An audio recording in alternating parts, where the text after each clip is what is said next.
Bien, hemos ya visto dos temas en cuanto a la doctrina de las Escrituras, ¿no? En primer lugar, hemos hablado acerca de la revelación.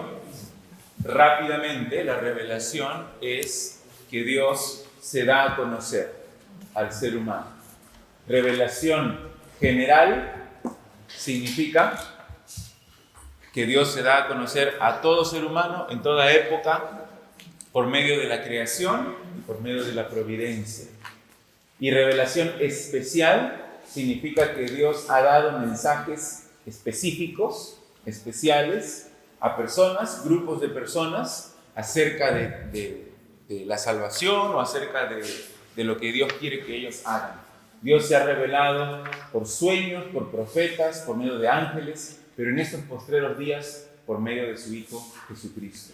Y sabemos de Jesucristo cuando escudriñamos las Escrituras. Así que la revelación, hoy día, la revelación especial, completa para nosotros, es la palabra de Dios. Y aquí encontramos acerca de Jesús. En segundo lugar, el segundo tema que vimos fue la inspiración. Es un tema un poquito más, no diría complicado, pero sí hay que prestar mucha atención para entender. Porque dijimos que la Biblia, la palabra de Dios, es inspirada. ¿Y eso qué significa? A ver, ¿qué significa? ¿Recuerdan cuando decimos que la palabra de Dios, la Biblia, las Escrituras, son inspiradas? ¿Qué es lo que significa? Es el aliento de Dios. Que es el aliento de Dios, que tiene su origen en Dios. Este libro es de Dios. Y cuando decimos que los escritores fueron inspirados, ¿a qué nos referimos? Cuando decimos que los escritores de la Biblia fueron inspirados por Dios, ¿a qué nos referimos? Que Dios les guió. Dijimos que nos referimos al proceso por medio del cual Dios los guía para escribir lo que Dios quería que ellos escriban. Entonces, usamos la palabra inspiración en esos dos sentidos. Cuando hablamos de la Biblia, nos referimos al producto final que tenemos, estos 66 libros, son la palabra de Dios. Y cuando hablamos de los hombres que son inspirados, también quiere decir que fueron guiados, que fueron llevados por el Espíritu Santo, nos referimos al proceso que Dios usó para escribir su palabra. Muy bien, hoy día vamos a hablar de la inerrancia. ¿Alguna vez habían escuchado esta palabra?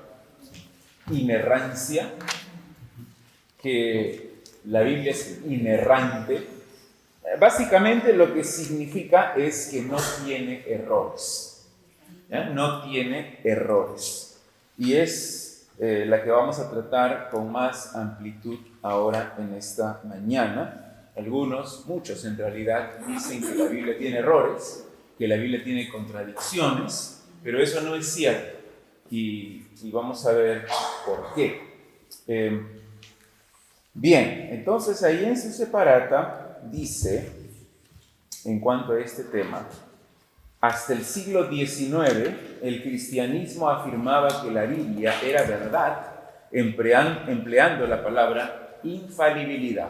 Cuando tú revisas libros de teología del siglo XIX, inicios del siglo XX, vas a encontrar mucho esta palabra infalibilidad, que la Biblia es infalible.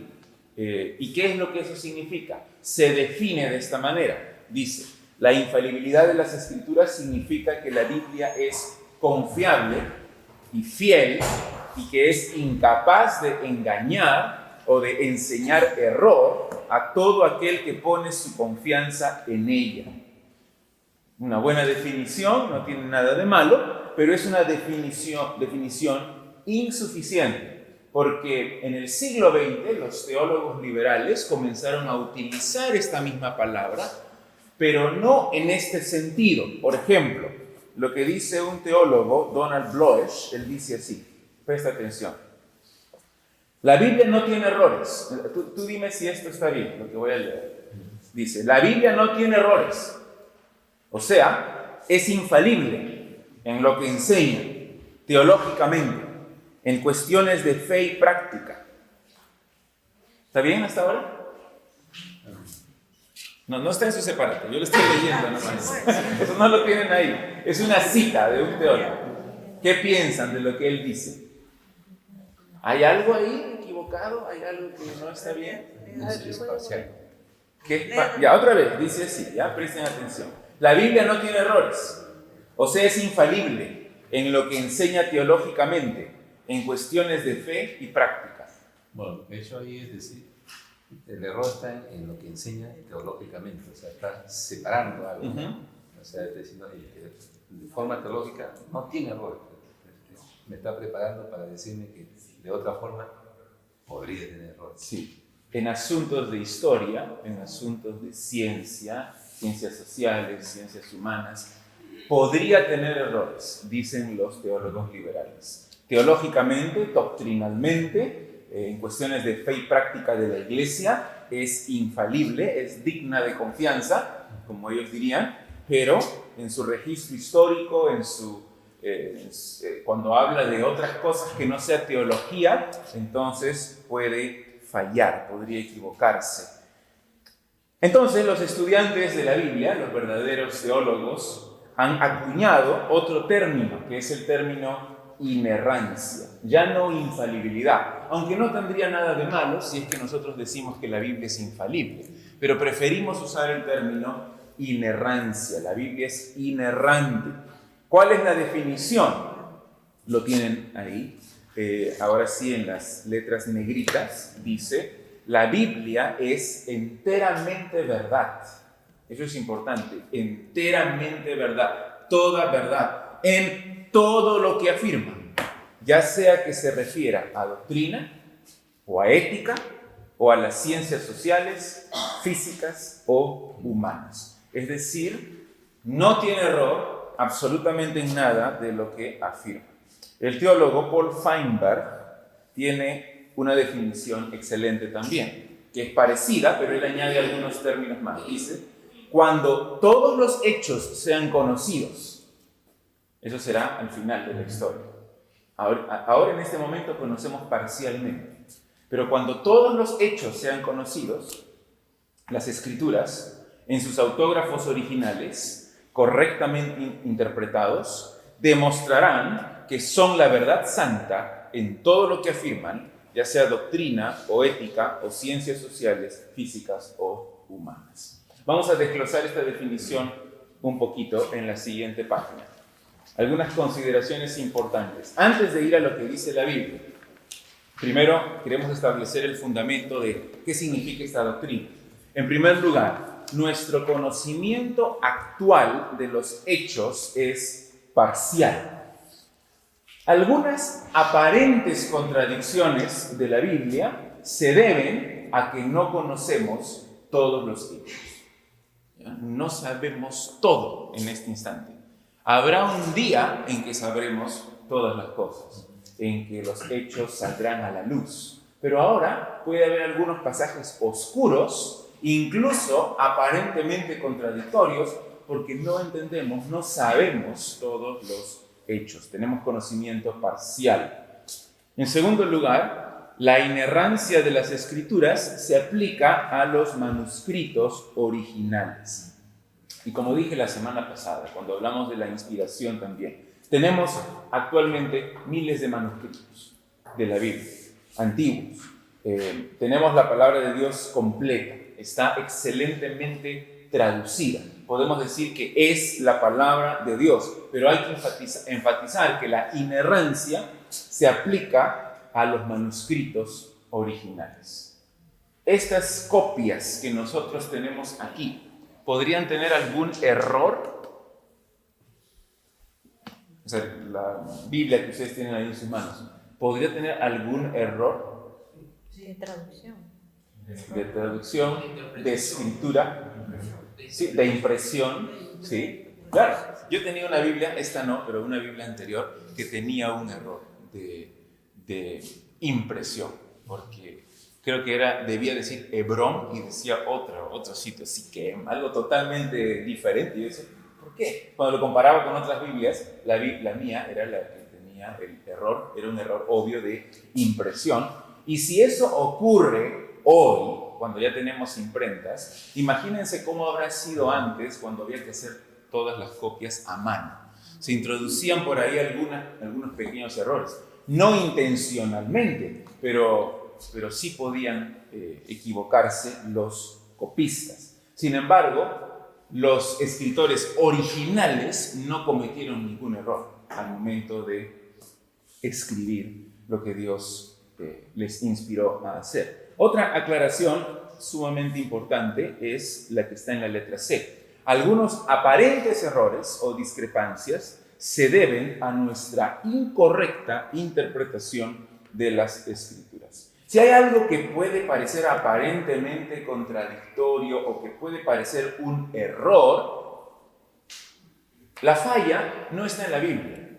La falla muchas veces está en mí, está en el intérprete, que no la entiende bien o que no la interpreta bien, y por eso es que surgen los errores. Y por eso es que hay diferentes interpretaciones en cuanto a ciertas doctrinas de las Escrituras. Porque nuestro entendimiento, ya lo dijimos, es parcial, es limitado, todavía está manchado por el pecado. Llegará un día cuando sabremos todas las cosas. Y ahí sabremos cuáles eran las interpretaciones correctas de cada texto de la Biblia. Y finalmente, la letra D. La Biblia no es un libro de biología, no es un libro de historia, ni de geografía principalmente, sino que su mensaje principal es el plan de redención de Dios. Sin embargo, aun cuando habla de estos temas, es decir, historia, geografía, biología, no tiene error. Eso es muy importante, por ejemplo, para entender el relato de la creación, Génesis 1, Génesis 2, o cuando se mencionan lugares geográficos, o cuando se dan fechas o datos históricos. La Biblia no tiene error en esos temas, ni en los temas teológicos, obviamente. Bien, esa es una enseñanza importantísima, está siendo atacada desde muchos frentes. Seguramente ustedes conocen personas, amigos, incluso familiares, que dudan de lo que dice la palabra de Dios y que dicen que tiene errores y que hay contradicciones y que es un libro meramente humano y que cómo puedes tú confiar en eso o creer en esos cuentos antiguos, en esas leyendas, en esas tradiciones, porque es un libro falible, es un libro con errores. Pero si la Biblia contiene errores, entonces obviamente estamos mal nosotros, porque ¿cómo podemos saber que nuestro entendimiento de Cristo, que nuestro entendimiento del Evangelio es correcto? Tal vez uno de los errores se refiera a la resurrección de Cristo. Entonces, esta doctrina es crucial entender por qué la Biblia es inerrante, no tiene errores. Y ahí vamos a ver ahora sí lo que dice la misma Biblia. Dice lo que tienen subrayado en sus hojas: la misma Biblia da testimonio acerca de su inerrancia. Las Escrituras dicen que no tienen error. ¿Por qué? Número 1, porque dice ser la palabra de Dios. Ya lo sabemos, 2 de Timoteo 3, 16 y 17, lo saben de memoria, lo aprendimos de memoria en el mes de septiembre, ¿recuerdan? Toda la Escritura es inspirada por Dios, excelente y útil para enseñar y retribuir, instruir en justicia, a fin de que el hombre de Dios sea perfecto, enteramente preparado para toda buena obra. Muy bien, entonces la Biblia dice que es el aliento de Dios, que es la palabra de Dios, y si es la palabra de Dios, obviamente no tiene errores. Esa es una inferencia que nosotros hacemos. Pero también, en segundo lugar, la Biblia dice ser perfecta. Fíjense en el Salmo 19:7. Salmo 19:7, que lo lea Noemí, por favor. 19:7. La ley de Jehová es perfecta, que convierte el alma. El testimonio de Jehová es fiel, que hace sabio al sencillo. Bien, la ley de Jehová es perfecta, completa y que no tiene errores. Ahí retroceda unas páginas al Salmo 12. Salmo 12:6 dice: las palabras de Jehová son palabras limpias, como plata refinada en horno de tierra, purificada 7 veces. Es perfecta. que ha sido purificada 7 veces, quiere decir que ya no queda ninguna impureza. Es Salmos 12:6, ¿ya? Ahí lo tiene. En tercer lugar, la Biblia dice ser la verdad. Salmos 119, 142. A ver, léelo. Gina, por favor. ¿Lo tiene? Salmo 119, el versículo 142.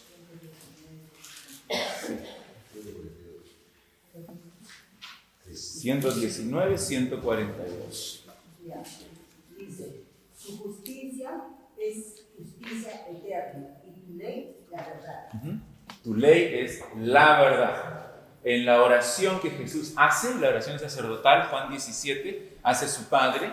Él en Juan 17, 17 le dice, santifícalos en tu verdad, tu palabra es verdad. Entonces la palabra de Dios es verdad. Número 4, la Biblia trata como verdad sus propias historias. El Salmo 105, por ejemplo, nos habla de las plagas de Egipto como hechos históricos claros. No como mitos, no como leyendas, sino como algo que realmente ocurrió. Observa especialmente a partir del versículo 23, 105, 23, dice: después entró Israel en Egipto, y Jacob moró en la tierra de Cam, y multiplicó su pueblo en gran manera, y lo hizo más fuerte que sus enemigos. Cambió el corazón de ellos para que aborreciesen a su pueblo, para que contra sus siervos pensasen mal. Envió a su siervo Moisés y a Aarón, al cual escogió. Puso en ellos las palabras de sus señales y sus prodigios en la tierra de Cam. Envió tinieblas que lo oscurecieron todo. No fueron rebeldes a su palabra. Volvió sus aguas en sangre. Y así continúa. Está relatando lo que ocurre en Éxodo. Está diciendo, Éxodo es verdad. Eso ocurrió realmente. Estos son hechos históricos.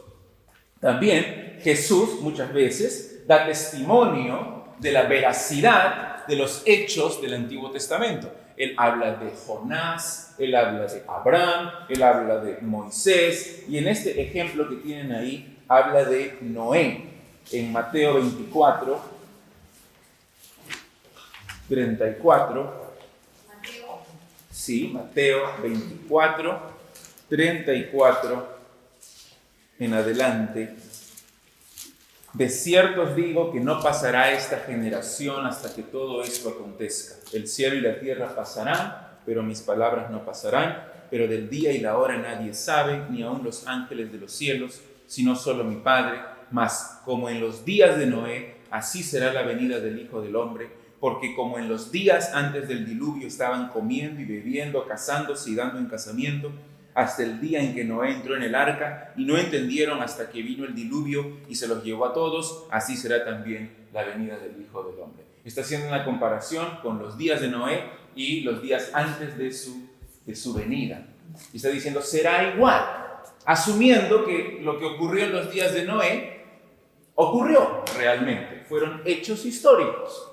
Cuando habla de Jonás, así como Jonás estuvo dentro del vientre del pez 3 días y 3 noches, el Hijo del Hombre estará también en el vientre de la tierra 3 días y 3 noches. Son hechos históricos.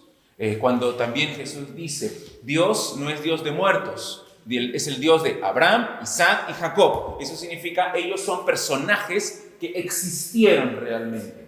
Es decir, la Biblia trata sus propias historias como verdad, no como mitos.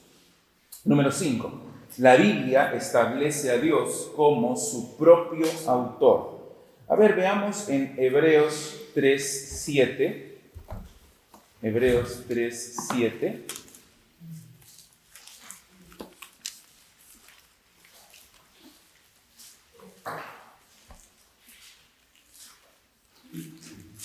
Léelo, Alejandro, por favor. Por lo cual, como dice el Espíritu Santo, si oyeres hoy su voz. Claro, aquí está citando del Antiguo Testamento, pero dice ahí, como dice el Espíritu Santo.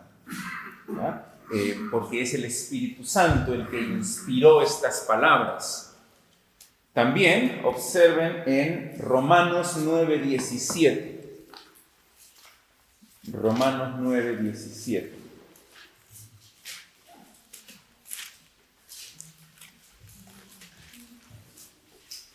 A ver, lee por favor, Sara. Ya, entonces, Juan. Porque la Escritura dice a Faraón: para esto mismo te he levantado, para mostrar en ti mi poder y para que mi nombre sea anunciado por toda la tierra. ¿Quién dijo estas palabras?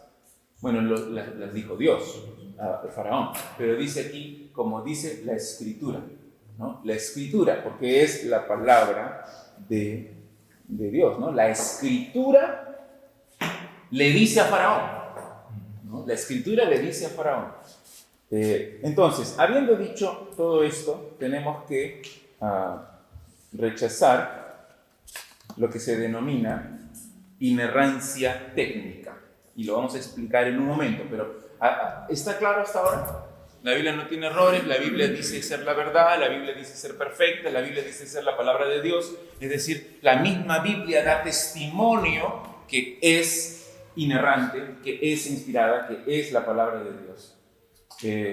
Algunos podrían decir, pero eso es un argumento circular, ¿no? Porque ¿cómo sabes que la Biblia no tiene errores? Porque dice la Biblia.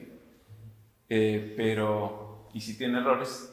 Entonces parece un argumento circular, pero nosotros tenemos que apelar, y en realidad cualquier persona tiene que apelar a una autoridad para lo que tiene que decir. Y nosotros no podemos apelar a otra autoridad. Si decimos que es inspirada, si decimos que es autoritativa, si decimos que es inerrante, entonces ¿a dónde tenemos que apelar para argumentar que esto es verdad? A la misma Biblia, a la misma palabra de Dios, porque hacerlo y decir, mira, porque el autor tal dice esto, porque este libro dice aquello, o porque tal persona dice así. Entonces estaríamos apelando a autoridades con A minúscula, falibles, que se equivocan, pero si nosotros decimos que esta es la palabra de Dios, aquí hay que apelar. Tenemos que apelar a esta autoridad, porque es la autoridad máxima de nuestras vidas. Bien, ¿qué es la inerrancia técnica?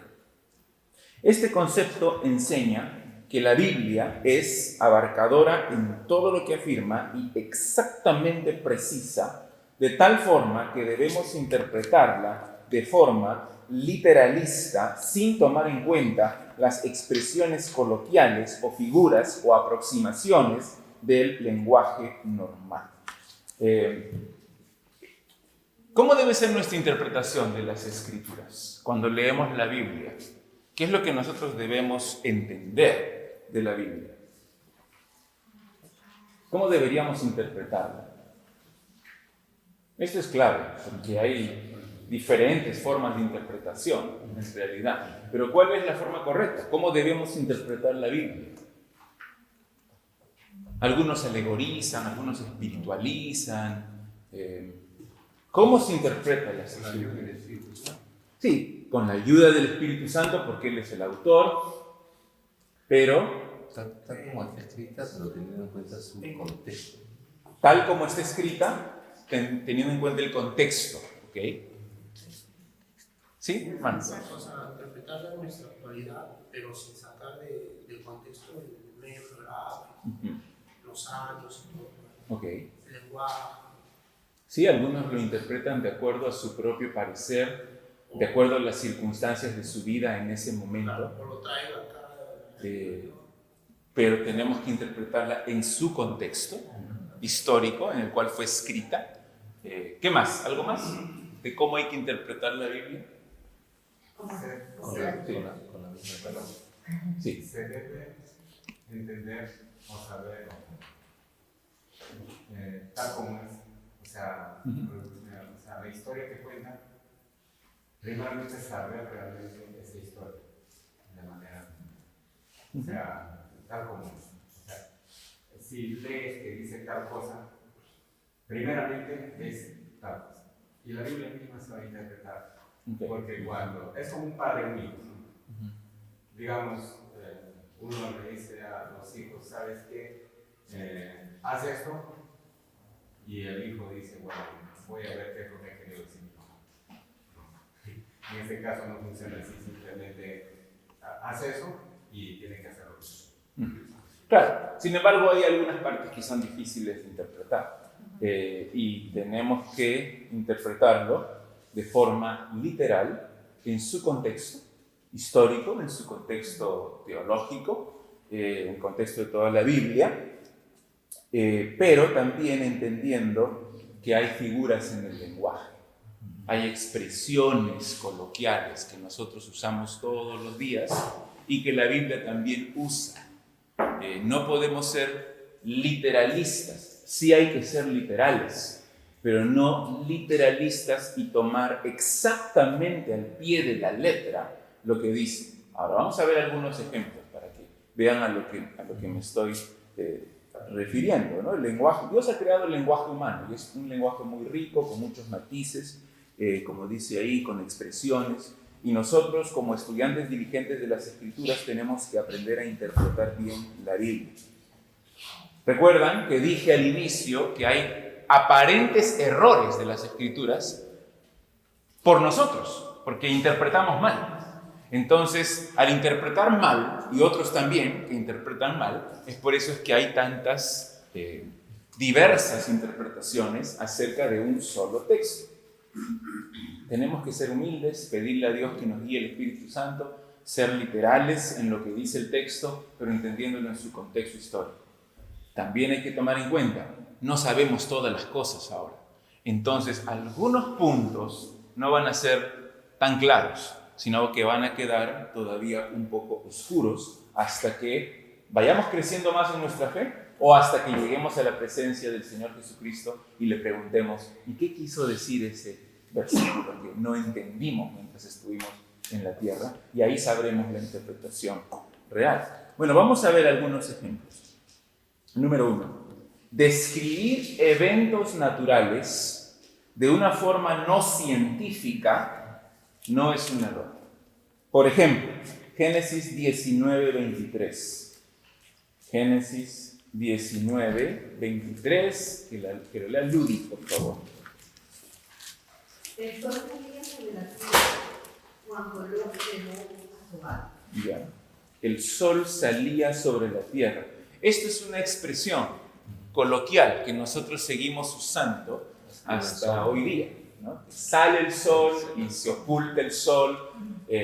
Esto es un lenguaje no científico, porque si lo quisiéramos explicar científicamente, no lo diríamos de esa forma. Tal vez un científico bien preciso nos diría, no uses esa frase porque así no es. Lo que ocurre es esto, y nos hace toda la explicación científica. Pero describirlo así no es un error, ¿no? Y así hay varias expresiones en las Escrituras. Otro, número 2, reportar un error o una mentira no es un error. ¿Ya? Reportar un error o una mentira no es un error. Por ejemplo, Génesis 3:4. Génesis 3:4. Léelo, por favor. Olga, ¿lo tienes? Entonces la serpiente dijo a la mujer, no moriréis. Es mentira, porque Dios había dicho, ciertamente morirán cuando ustedes coman el fruto. Satanás está mintiendo, pero el hecho que la Biblia contiene mentiras no significa que contiene errores, porque reportar una mentira no es no es un error, no es tener un error. También hay algunos errores, por ejemplo en Job 15. Job 15:20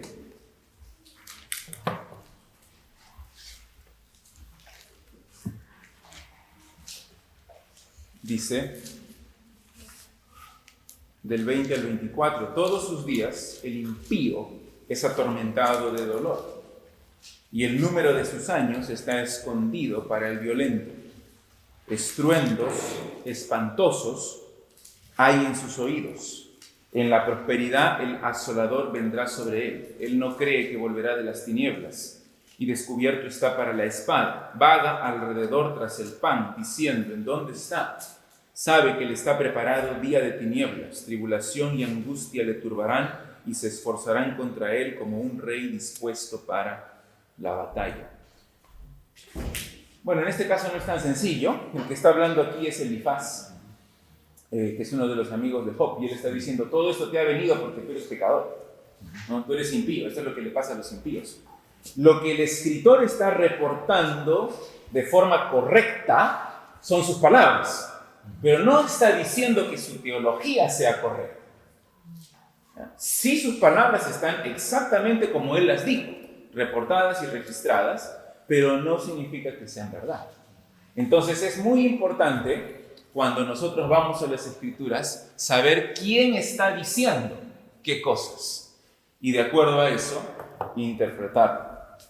También, número 3, usar figuras del lenguaje no es un error. Usar figuras del lenguaje no es un error. Y aquí es donde hay un poquito de controversia, pero vamos a ver algunos ejemplos. Salmo 79, 11. Salmo 79, 11 y también el 13.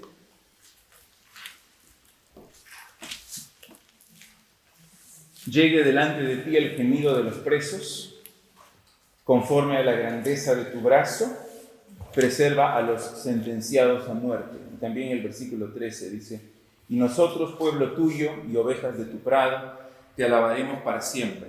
De generación en generación cantaremos tus alabanzas. ¿Ven alguna figura del lenguaje aquí? ¿Alguna imagen poética? Porque los salmos es poesía. ¿Ven alguna figura? Algo que no hay que tomarlo de forma literalista. ¿Cómo? El brazo. Cuando habla en el versículo 11, conforme a la grandeza de tu brazo. ¿Qué significa brazo aquí? ¿Dios tiene brazos? Entonces, ¿a qué se refiere cuando habla de la grandeza de su brazo? Su poder. Cuando habla de su mano poderosa, se refiere a su poder también. No lo interpretamos, como hemos dicho, lo que significa la inerrancia técnica. Vuelvan otra vez ahí a la definición que tiene. Dice, este concepto enseña que la Biblia es abarcadora en todo lo que afirma y exactamente precisa, de tal forma que debemos interpretarla de forma literalista, sin tomar en cuenta las expresiones coloquiales o figuras o aproximaciones del lenguaje normal. Una persona que cree en esto lo interpretaría, Dios tiene un cuerpo y Dios tiene brazos y su brazo es grande, porque habla de la grandeza de su brazo, pero no es lo que el autor quiere comunicar. Quiere comunicar que Dios es grande en poder. ¿Ya? Es una imagen. Y también en el versículo 13, ¿cuál es la imagen? Ovejas. Que nosotros somos ovejas de su prado. No somos ovejas, literalmente. No somos animales, somos seres humanos, hechos a su imagen. Pero él toma la figura de las ovejas para describir a sus hijos. ¿Por qué? ¿Por qué nos llama ovejas? ¿Cómo son las ovejas? Mansas, obedientes, un poco tontas también.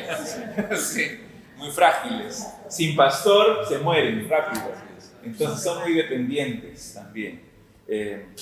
Somos ovejas de Dios, Él es nuestro pastor. También otra, esas son metáforas, ¿no? Si ustedes estudian la gramática, figuras del lenguaje, esto es una metáfora. Cuando yo digo que yo soy como una oveja, eso es una comparación.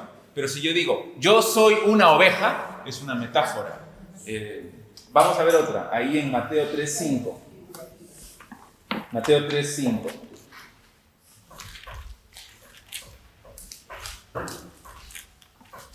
Mateo 3:5. A ver, léelo. Olivia, ¿puedes leerlo? Y salía a él Jerusalén, y toda Judea, y toda la provincia de alrededor de Jordán. Ya. ¿Qué ven ahí? ¿Ven alguna figura ahí? El pueblo salía. ¿Quién salía? La gente. Ya. Aquí dice que salía a Jerusalén. Metonimia es esto. Es decir, usamos una palabra para referirnos a otra cosa. ¿Ya? Cuando decimos todo Lima, nos estamos refiriendo a la gente, no estamos hablando de la ciudad misma. Entonces dice que salía Jerusalén y toda Judea y toda la provincia. ¿No? ¿Cómo va a salir? No es que salía la provincia, sino salía la gente a ver a Juan el Bautista, en este caso. Eso es una figura, se llama metonimia. Y nosotros lo usamos. Todo el tiempo usamos en nuestra forma de hablar estas figuras también. En Romanos 6:12. Romanos 6:12.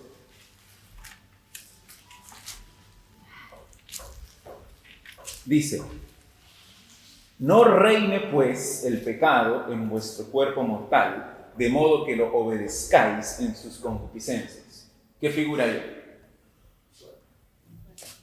Bueno, ahí lo tienen, ¿no?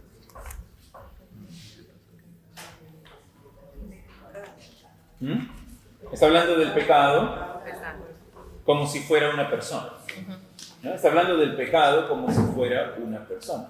Algunos, muy literalistas, dirían que el pecado es una persona. Pero el pecado no es una persona. Aquí habla como si fuese una persona, que no reine el pecado, que no lo obedezcan al pecado, como en sus concupiscencias, pero simplemente es una forma de expresar para que sea muy vívido el lenguaje. Además que está hablando aquí, está haciendo la distinción entre el pecado y lo que Cristo ha hecho por nosotros también. Esto es por personificación. Otro punto. Utilizar una gramática inusual no es un error. Una gramática inusual no es un error. Por ejemplo, en Génesis 1:1. En el castellano no se nota mucho, pero sí en el hebreo original. Dice: en el principio creó Dios los cielos y la tierra. ¿Ven algo raro ahí? No hay nada raro, ¿no? Pero en el original la palabra para Dios es Elohim. Y es plural. Pero el verbo creó está en singular. Entonces, ¿cómo vas a usar un sujeto en plural con un verbo en singular? Bueno, se está haciendo aquí en el hebreo y eso se hace en casi todo el Antiguo Testamento con esta palabra Elohim. Es una gramática extraña, una gramática inusual, pero no significa que sea un error. Ahora, ¿por qué se utiliza el plural? ¿Por qué utilizan el plural para referirse a Dios? El original, el singular es Él. Ese es el singular. El plural es Elohim. ¿Por qué se usa el plural? ¿Ah? La Trinidad. Pues nosotros ya leemos y decimos esta es la Trinidad, pero puede ser. Sí. Puede ser también un plural de majestad, un plural para referirse a alguien supremo, a alguien grande, ¿no? Los reyes hablan en plural, somos. Pero puede ser eso también. Lo cierto es que es una gramática diferente, inusual. O cuando Cristo se refiere al Espíritu Santo. En griego, la palabra espíritu, ¿quién sabe griego? Es neuma. ¿Ya? Neuma es la palabra espíritu en griego. Significa aire, significa viento. Neuma. ¿Ya? Sí, con P al inicio. Neuma. No se pronuncia la P. Neumático, miren nuestra palabra neumático. Significa viento. Pero en el original griego esta es una palabra neutra. Nosotros en castellano tenemos masculino y femenino, pero en el griego hay un género, neutro. Y sin embargo, cuando Jesús habla del espíritu, no utiliza el artículo neutro, sino que utiliza el artículo masculino. Y dice: Él me glorificará, ¿no? O Él os guiará a la verdad. Es una gramática inusual, porque debería utilizar otro pronombre, pero utiliza el pronombre masculino. Bien, otro más. Narrar un hecho histórico del que no disponemos datos suficientes no es un error. En Daniel 5:1, por ejemplo, se menciona al rey Belsasar, Y Belsasar no era conocido por ningún registro histórico, solamente se tenía su nombre en la Biblia hasta hace algunas décadas que los arqueólogos encontraron una piedra con el nombre de Belsasar inscrito allí. Y entonces muchos decían, la Biblia es verdad. Y así hay descubrimientos de cuando en cuando. Se han encontrado, por ejemplo, el osario donde se guardaron los huesos del hermano de Jesús, de Jacobo. Se han encontrado inscripciones con el nombre del rey David. Se han encontrado inscripciones con el nombre o la tumba de Caifás. La arqueología va... ¿Cuál es la palabra que debemos usar? ¿Va probando que la Biblia es verdad? No, porque la arqueología no prueba que la Biblia es verdad, pero confirma o comprueba, confirma que la Biblia es verdad. La Biblia es verdad, ¿ya? Y si hay algo que no se entiende o un nombre de la historia que no coincide o alguna fecha, es porque nuevamente el error está en nosotros. No tenemos todos los datos disponibles. En algún momento se encontrarán tal vez, o tal vez nunca, pero cuando estemos en la presencia de Dios sabremos que todo fue exactamente así como está registrado. Y número 6, las aproximaciones y las citas libres no son errores. En Lucas 3:23, por ejemplo. Lucas 3:23. Cuando Jesús empezó su ministerio, ¿qué edad tenía? 33, no, 33. No, cuando empezó su ministerio. 30. Ya. A ver, vamos a ver. Dice aquí en Lucas 3:23. Jesús mismo al comenzar su ministerio era como de 30 años, hijo según se creía de José, hijo de Leví. ¿Tenía 30 años? No dice. Dice que tenía como 30. ¿No? Era como de 30 años. Es una aproximación. Y en la Biblia varias veces hay estas aproximaciones. No se dan las cantidades exactas, a veces se redondean las cantidades. Y eso no es un error. Es una aproximación del autor, simplemente. O las citas libres también, eso lo vemos en Mateo 27:37. Este es un ejemplo famoso. Mateo 27:37 dice, cuando lo crucifican a Jesús, y pusieron sobre su cabeza su causa escrita. Este es Jesús, el Rey de los judíos. ¿Qué decía entonces en el letrero encima de Jesús? INRI. Ya. Sí, pero ahí está lo que decía, ¿no? Este es Jesús, el Rey de los judíos. ¿Eso decía? ¿No? Bueno, ahí dice que eso decía. Fíjense lo que dice en Marcos. Lucas 23:38. Lucas 23:38.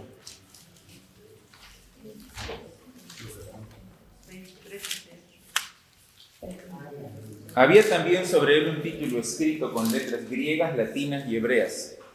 Este es el Rey de los judíos. ¿Qué decía entonces? ¿Hay diferencia entre lo que dice Mateo y lo que dice Lucas? ¿Cuál es la diferencia? ¿Qué dice Mateo? No pierdan ahí. Este es Jesús. Este es Jesús, el Rey de los judíos. Lucas, este es el Rey de los judíos. ¿Qué decía en el letrero? Exactamente, ¿qué decía?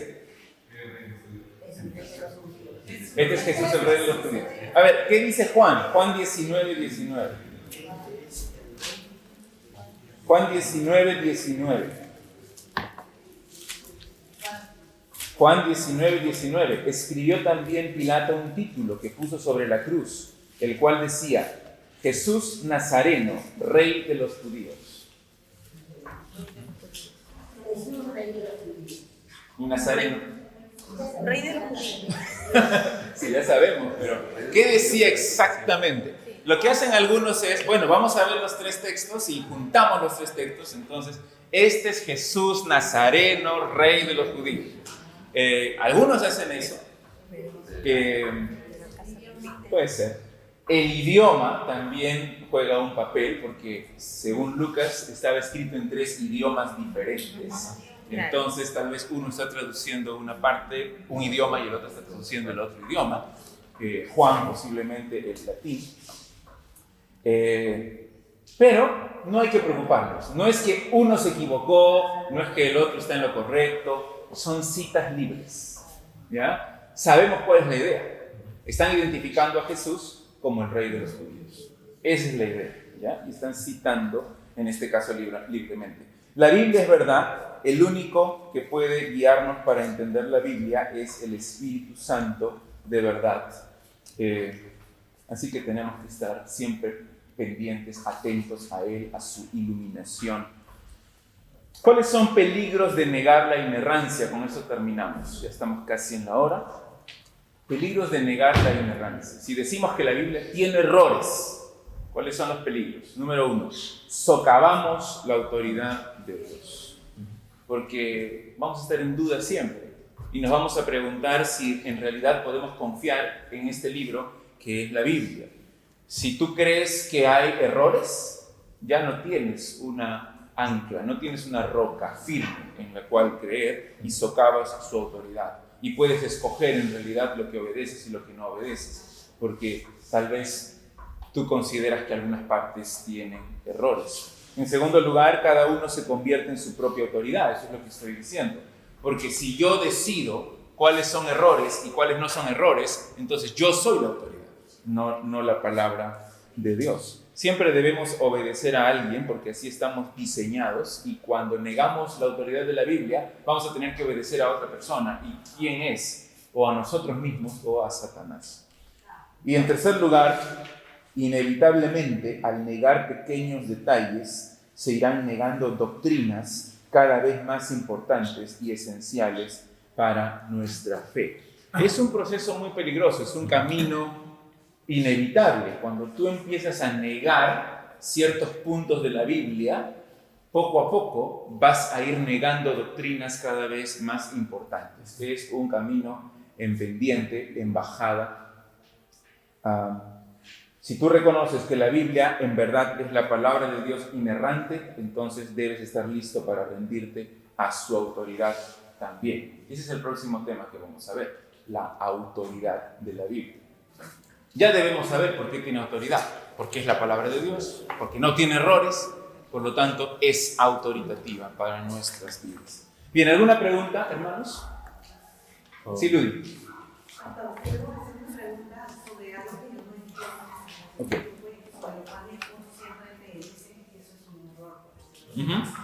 Cuando habla de que Caín mató a Abel, fue enterrado, entonces la Biblia dice que llegó a la tierra de una persona, ¿no? Dice ahí un nombre, no me acuerdo exactamente, la cifra del nombre. Y dice que allí encontró a su esposa, o sea, la esposa y dio los hijos. Entonces él me dice, ¿cómo es posible de que si no existían más personas en la tierra, cómo es posible que llegó a la tierra de esa persona que parecía que era un patriarca o lo que sea, y también que ella encontró a su esposa? Entonces, ¿cómo es que uno debe interpretar eso? Porque no lo dice más claramente en su parte, ¿no? Sí. Bueno, Adán y Eva tuvieron un montón de hijos, ¿no? No solamente fueron Abel, Caín y Set. Esos son los 3 que se mencionan de forma especial, pero después cuando leemos en su genealogía, vemos que hay muchos hijos e hijas que ellos tuvieron. Y obviamente si creemos nosotros que Adán y Eva fueron la primera pareja original que Dios creó, entonces para que continúe la raza humana tuvieron que, por necesidad, que casarse entre hermanos, ¿no? O sea, los hijos de ellos tuvieron que casarse entre sí para tener hijos. Había pasado ya bastante tiempo, dice, andando el tiempo, Caín, ¿no? Entonces ya habían pasado muchos años, es seguramente que ya habían tenido varios hijos, Caín y Abel. Y la única respuesta para la esposa de Caín es que era su hermano, o su sobrina, tal vez. Sí, esa es la única explicación. No había ley. No había ley. La ley vino cientos de años después, condenando el incesto. En esa genealogía se encuentra el nombre de Dios. ¿Cómo? En la genealogía después cuando aparecen.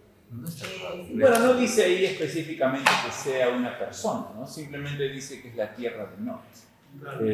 Pero no dice que es una persona, puede ser una región geográfica también.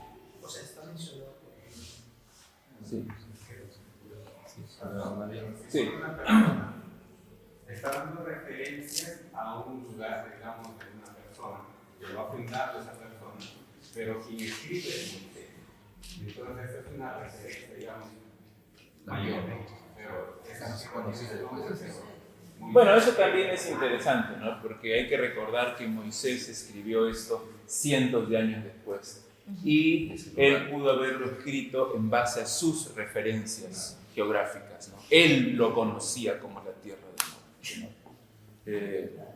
Y lo escribe así, porque recordemos que él está escribiendo al pueblo de Israel.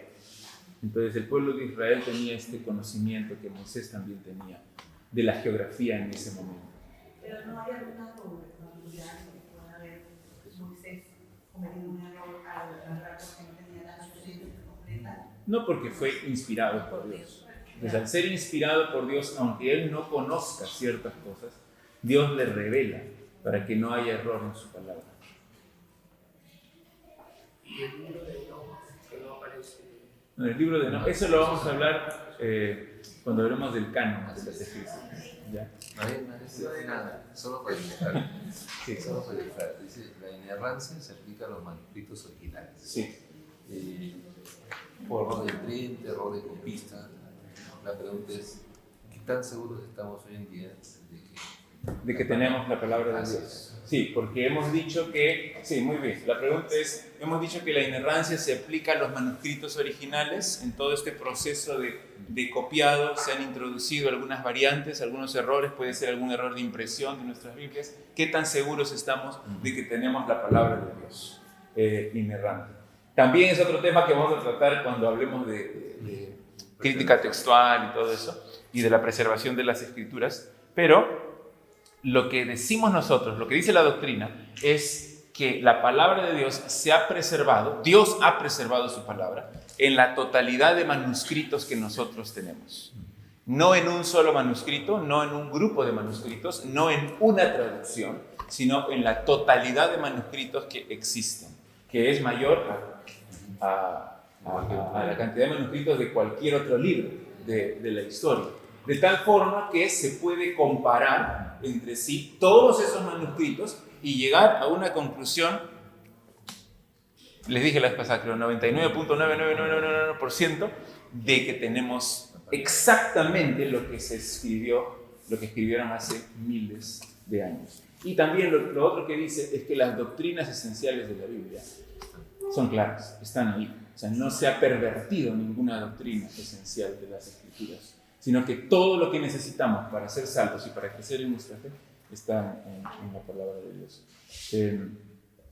En realidad, cuando se hace este estudio, vemos que hay muy pocas variantes importantes en las cuales todavía hay duda de qué cosa dice original, pero es en cuanto a alguna cantidad, en cuanto a algún número, en cuanto a alguna letra, no en cuanto a otras cosas, no en cuanto a doctrina, no en cuanto a las historias, no en cuanto a las enseñanzas. Eso es clarísimo en la Biblia. ¿Bien? Ya. Sí, último, ya, porque ya tenemos que empezar el culto. Último. Solamente esa referencia que han remarcado, vuelto a remarcar, sí. Eso de que Dios no tiene brazos, no tiene manos, solo para decir que Cristo dice que es la imagen del Santísimo.